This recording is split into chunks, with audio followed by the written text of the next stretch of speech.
Innal hamdalillah nahmaduhu wa nasta'inuhu wa nastaghfiruhu wa natubu ilaihi wa na'udzu billahi min shururi anfusina wa min sayyiati a'malina may yahdihillahu fala mudilla lahu wa may yudlil fala hadiyalah. Asyhadu an la ilaha illallah wahdahu la syarika lah wa asyhadu anna Muhammadan abduhu wa rasuluhu la nabiyya ba'dah. Ya ayyuhalladzina amanu taqullaha haqqa tuqatih wa la tamutunna illa wa antum muslimun. Fa inna asdaqal hadithi kitabullah wa khairal huda huda Muhammadin sallallahu alaihi wasallam. Wa syarrul umuri muhdatsatuha wa kullu muhdatsatin bid'ah wa kullu bid'atin dhalalah wa kullu dhalalatin finnar. Ma'asyiral muslimin, usikum wa nafsi bitaqwallah faqad fazal muttaqun. Sungguhnya hari kiamat memiliki banyak nama yang setiap nama menggambarkan tentang dahsyatnya hari tersebut. Di antaranya adalah at-tammah yang artinya hari yang di mana malapetaka menyebar menimpa siapa saja. Dinamakan juga dengan as-sakhah, yaitu hari di mana ditiupkan sangkakala sampai mengkakak telinga orang-orang yang mendengarnya sehingga mematikan mereka. Disebut juga dengan al-ma'ad, yaitu hari kebangkitan di mana manusia dikeluarkan dari kuburan mereka dalam kondisi hufatan, uratan, gurlan, buhman, tidak memakai alas kaki, tidak berpakaian, belum disunat dan tidak membawa apa-apa. Di antara nama hari kiamat adalah al-qari'ah. Al-qari'ah artinya suatu yang menakutkan sampai merasuk ke dalam hati orang yang menghadiri hari yang sangat dahsyat tersebut. Dan di antara nama hari kiamat adalah Yaumuddin, yaitu hari pembalasan, di mana setiap orang akan dibalas atas apa yang pernah dia lakukan selama di atas muka bumi. Dan di antara nama hari kiamat adalah Yaumul Qiyamah. Dikatakan Yaumul Qiyamah yang artinya dari qiyam, yang artinya berdiri. Karena ketika manusia dibangkitkan, mereka tidak bisa duduk, mereka tidak bisa berbaring, mereka terus berdiri di bawah matahari dalam jarak 1 mil menanti kedatangan Allah Subhanahu wa taala untuk menyidang mereka satu demi satu. Dan di antara nama hari kiamat adalah Yaumul Hisab. Yaumul Hisab yaitu artinya seorang akan dihisab, diaudit oleh Allah Subhanahu wa taala atas apa yang dia lakukan dan atas nikmat-nikmat yang dia rasakan. Allah Subhanahu wa taala menyebutkan tentang Yaumul Hisab dalam banyak ayat. Di antaranya Allah berfirman, "Hadza ma tu'aduna liyaumil hisab." Ini yang telah dijanjikan kepada kalian untuk di hari hisab, di hari perhitungan kelak.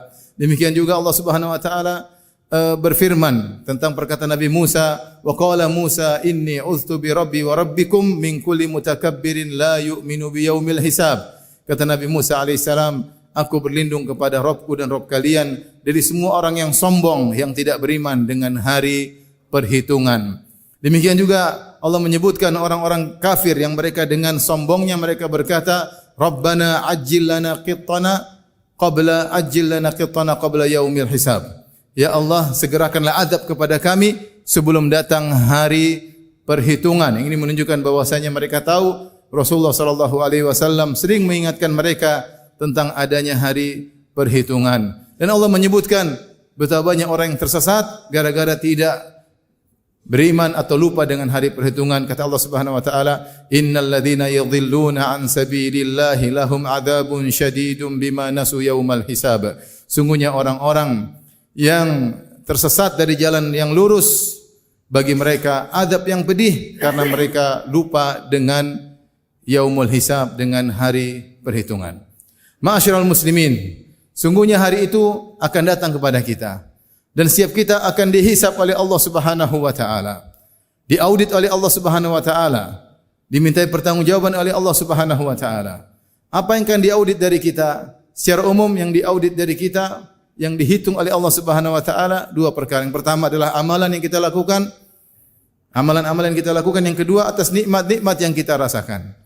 Adapun pertama tentang amalan-amalan yang kita lakukan, Allah Subhanahu wa taala berfirman, "Fa wa rabbika lanas'alannahum ajma'ina amma kanu ya'malun."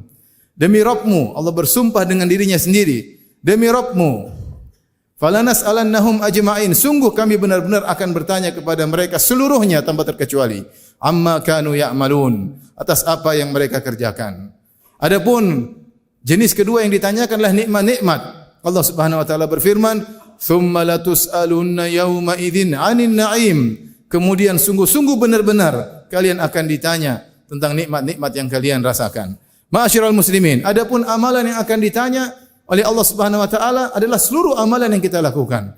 Di antaranya Allah sebutkan adalah tentang amalan mata, amalan telinga dan amalan hati. Kata Allah Subhanahu wa taala, "Wala taqfu ma laisa laka bihi ilm. Innas sam'a wal basara wal fuada kullu ulaika kana anhu mas'ula." Kullu ulaika kana anhu mas'ula. Kata Allah Subhanahu wa taala, jangan kalian mengikuti apa yang kalian tidak punya ilmu tentangnya. Sungguhnya pendengaran, sungguhnya penglihatan dan hati akan dimintai pertanggungjawaban oleh Allah Subhanahu wa taala. Ketahuilah setiap yang kita lihat, apapun yang kita lirik, maka semuanya tercatat dengan detail. Dicatat oleh para malaikat yang tidak menyisakan sedikit pun. Ya, mali hadzal kitabi la yughadiru saghiratan wala kabiratan illa ahsaha. Kitab apa ini yang tidak meninggalkan apapun kecuali dia catat, yang besar maupun yang kecil tidak ada yang terluputkan. Maka semua yang kita lihat, apapun yang kita lirik, semua tercatat dan semuanya akan dipaparkan oleh Allah Subhanahu wa taala dan akan dihisab oleh Allah Subhanahu wa taala. Maka waspadalah setiap kita untuk memastikan tidak melihat kecuali yang diridhai oleh Allah Subhanahu wa taala, tidak memandang kecuali yang tidak diharamkan oleh Allah Subhanahu wa taala, dan semua yang diharamkan oleh Allah maka berusahalah kita tundukkan pandangan. Dan kita hidup di zaman betapa banyak hal-hal haram yang bisa kita lihat.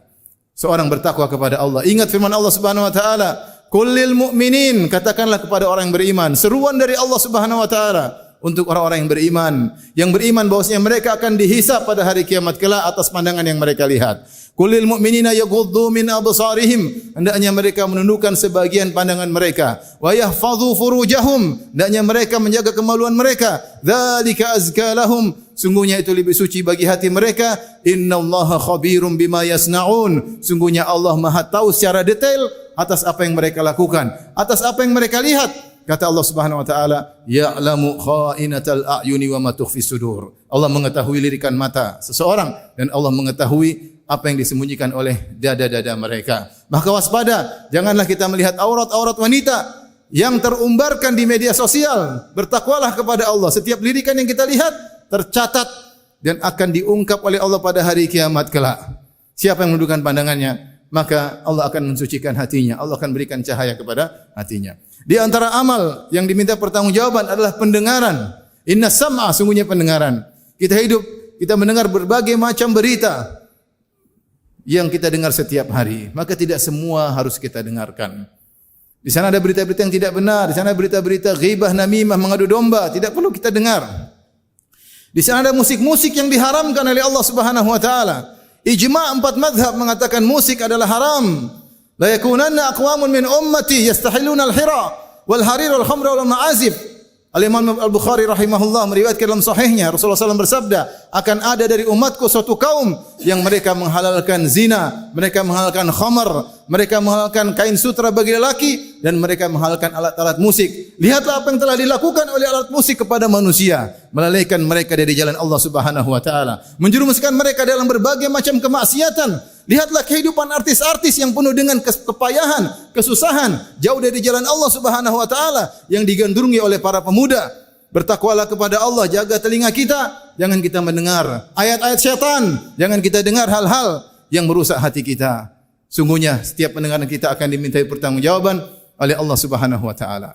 Kemudian al-fuad, sungguhnya hati akan dimintai pertanggungjawaban oleh Allah Subhanahu wa taala. Apa yang kita jalan ke dalam hati kita, ya, semuanya akan diminta pertanggungjawaban. Kalau kita dendam, kalau kita riya, beramal karena ingin dipuji oleh orang. Kalau kita hasad, tidak ridho dengan pemberian Allah, hasad kepada orang lain, ya, semuanya ini akan diminta pertanggungjawaban oleh Allah Subhanahu wa taala. Semoga Allah bisa menjadikan kita kuat untuk menjawab pertanyaan-pertanyaan Allah Subhanahu wa taala. Aqulu qouli hadza astaghfirullah li wa lakum wa lisal muslimin kulli dhanbin wa khati'ah fastaghfiruhu innahu huwal ghafurur rahim.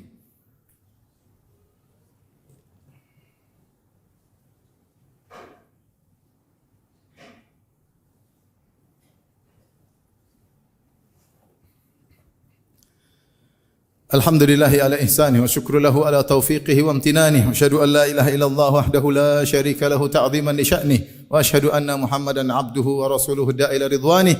Allahumma salli alaihi wa ala alihi wa ashabihi wa ikhwani. Ma'asyiral muslimin, di antara perkara-perkara yang akan kita dihisab oleh Allah Subhanahu wa taala adalah kenikmatan-kenikmatan yang kita rasakan. Kata Allah Subhanahu wa taala, "Tsumma latus'alunna yawma idzin 'anil na'im." Sungguhnya kalian benar-benar akan ditanya tentang nikmat yang kalian dapatkan. Dan nikmat yang kita dapatkan sangat banyak. Di antaranya ada 4 nikmat yang akan kita ditanya oleh Allah Subhanahu wa taala. Rasulullah SAW bersabda, lan tazula qadama 'abdin hatta yus'ala an arba'. Tidak akan bergeser kedua kaki seorang hamba, tidak akan bergeser menuju surga dan tidak akan bergeser atau menuju neraka kecuali akan ditanya kepadanya tentang 4 perkara. An umrihi fima afnah, tentang umurnya kemana dia habiskan. Wa an syababihi fima ablah, tentang masa mudanya kemana dia habiskan. Wa an malihi, tentang hartanya. Min aina iktasabahu wa fima anfaqah, dari mana dia dapatkan hartanya dan kemana dia habiskan.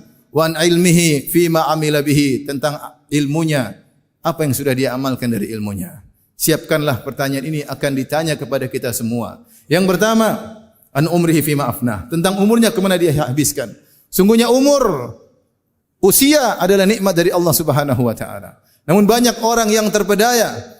Kata Nabi SAW, nikmatani maghbunun fihima katsirun minan nas.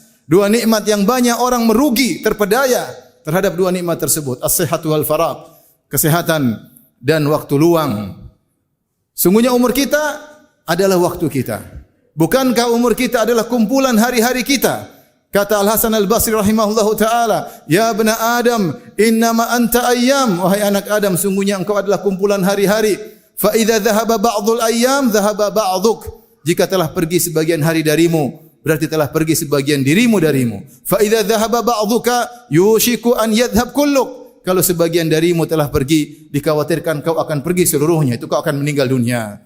Maka hari-hari yang kita lewati, menit-menit yang kita lewati, detik-detik yang kita lewati, semuanya akan diminta pertanggungjawaban oleh Allah Subhanahu wa taala, apa yang kita gunakan dengan waktu tersebut. Apakah untuk bertakwa kepada Allah, ataukah waktu tersebut kita buang-buang tidak ada manfaatnya, ataukah kita gunakan untuk maksiat, menghabiskan waktu menonton acara-acara film-film yang terumbar aurat wanita, berseri-seri kita nonton, ataukah umur kita habiskan untuk menonton pertandingan-pertandingan yang tiada henti-hentinya.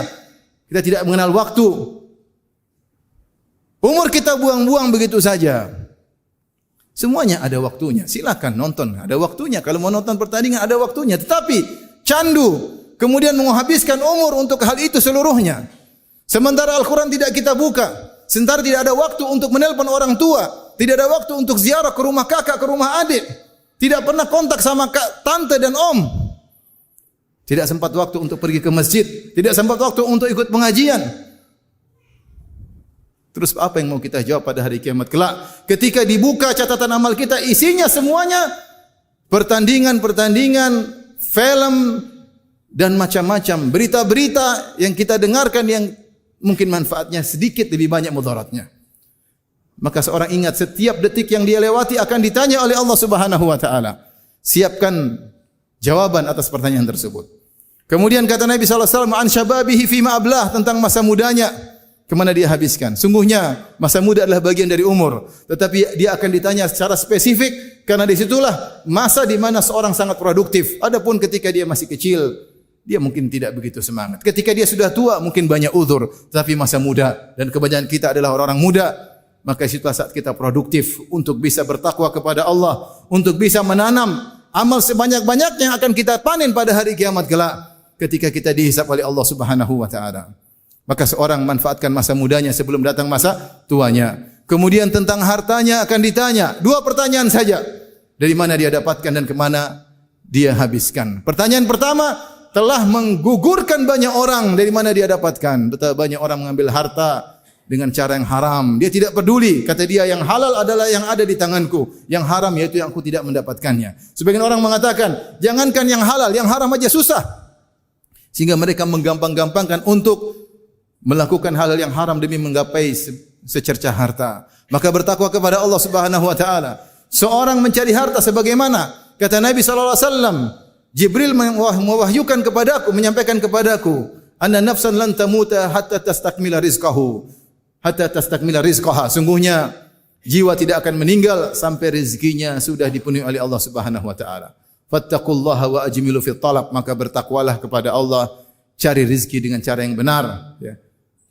Khudhu mahalla, ambillah yang halal, wada'u maharum, dan tinggalkan yang haram. Rezeki sudah ditanggung oleh Allah Subhanahu wa taala. Siapa yang berusaha, maka Allah akan berikan jalan baginya. Adapun jika seorang mengambil cara dengan rizki dengan cara yang haram, maka dia akan binasa pada pertanyaan pertama. Jikapun dia berhasil mendapatkan harta dengan cara yang halal, dia akan ditanya dengan pertanyaan kedua, kemana dihabiskan? Wa fima anfaqah. Seorang jangan mentang-mentang ini harta dia kemudian dia gunakan seenaknya. Seluruh yang dia belanjakan akan dimintai pertanggungjawaban oleh Allah Subhanahu wa taala. Pastikan kita keluarkan uang pada perkara-perkara yang disyariatkan. Ada perkara-perkara yang dibolehkan oleh Allah Subhanahu wa taala. Adapun seorang menghabiskan uangnya pada perkara-perkara yang diharamkan atau perkara-perkara yang mubadzir, maka dia akan sulit menjawab pertanyaan Allah pada hari kiamat kelak. Dan yang terakhir ditanya tentang ilmunya yang sudah dia belajar selama ini, apa yang telah dia amalkan dari ilmunya tersebut. Demikian, ma'asyiral muslimin, semoga Allah Subhanahu wa taala mudahkan kita untuk bisa menjawab pertanyaan-pertanyaan Allah pada hari kiamat kelak. Ini saatnya kita beramal soleh sebanyak-banyaknya. Ini saatnya kita menghisap diri kita evaluasi diri kita sebelum kita dievaluasi oleh Allah Subhanahu wa taala. Kata Umar bin Khattab radhiyallahu taala anhu, hasibu anfusakum qabla an tuhasabu. Hisablah diri kalian sebelum kalian dihisab oleh Allah Subhanahu wa taala. Innallaha malaikatahu yusalluna 'alan nabi, ya ayyuhalladzina amanu sallu 'alaihi wa sallimu taslima. Allahumma salli 'ala Muhammad wa 'ala ali Muhammad kama sallaita 'ala Ibrahim wa 'ala ali Ibrahim innaka Hamidum Majid. Wa barik 'ala Muhammad wa 'ala ali Muhammad kama barakta 'ala Ibrahim wa 'ala ali Ibrahim innaka Hamidum Majid. Allahumma ighfiril muslimina wal muslimat wal mu'minina wal mu'minat الأحياء منهم والأموات إنك سميع قريب مجيب دعوات ويا قاضي الحاجات اللهم آت نفوسنا تقواها وزكها أنت خير من زكاها أنت وليها ومولاها ربنا ظلمنا أنفسنا وإن لم تغفر لنا وترحمنا لنكونن من الخاسرين ربنا هب لنا من أزواجنا وذرياتنا قرة أعين واجعلنا للمتقين إماما ربنا آتنا في الدنيا حسنة وفي الآخرة حسنة وقنا عذاب النار وقنا عذاب النار وقنا عذاب النار وأقيموا الصلاة.